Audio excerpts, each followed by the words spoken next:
માત્ર એક વાત આપણે કરીએ છીએ કે ત્યાં મૂંગા થઈ જવાય, મૌન થઈ જવાય છે, તમામ બાબતે બોલાતું નથી, પણ વાસ્તવિક પરિસ્થિતિનું નિર્માણ શું થયું છે, ખરેખર સરકારનો રોલ છે કે કેમ? જો સરકારનો રોલ એમાં ન હોય, સરકાર એના માટે મહેનત કરતી હોય, પરિણામ મળવું જોઈએ અને ઝડપથી આ ખાતરની જે શોર્ટેજ ઊભી થઈ છે એનું નિરાકરણ આવે, તેમ છતાંય આપણે અપેક્ષા રાખીએ કે સરકારમાં રહેલો માણસ સરકારની સામે બોલે, વાસ્તવિક જાણતા હોવા છતાં પણ સરકારની સામે બોલવું કેટલું વ્યાજબી છે? કઈ પરિસ્થિતિની અંદર કઈ હાલત થઈ છે આ પરિસ્થિતિને પણ જોવી જોઈએ ને મને એવું લાગે છે કે આ પરિસ્થિતિની વાસ્તવિકતા પણ લોકો સામે એક મીડિયાના મિત્ર તરીકે આપે પણ મૂકવી જોઈએ કે ખરેખર જો સરકાર જવાબદાર હોય તો ખુલ્લા મનથી કહેવું જોઈએ કે આમાં સરકાર જવાબદાર છે, પણ ખરેખર કૃત્રિમ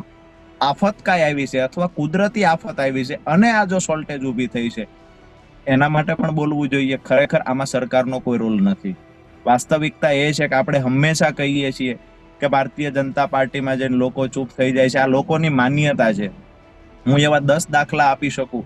કે પહેલા કામ કરતા એના કરતા ખૂબ સારું પોતાના વિસ્તારમાં અને રાજ્યમાં કામ કોઈ કરાવી શકતા હોય, ભારતીય જનતા પાર્ટી સાથે જોડાયેલા લોકો કરાવી શકે છે. હજુ સુધી તમે અમારી ચેનલને સબસ્ક્રાઇબ નથી કરી તો અત્યારે જ ન્યૂઝરૂમ ગુજરાતને સબસ્ક્રાઇબ કરો, ફેસબુક અને ઇન્સ્ટાગ્રામ પર ફોલો કરો.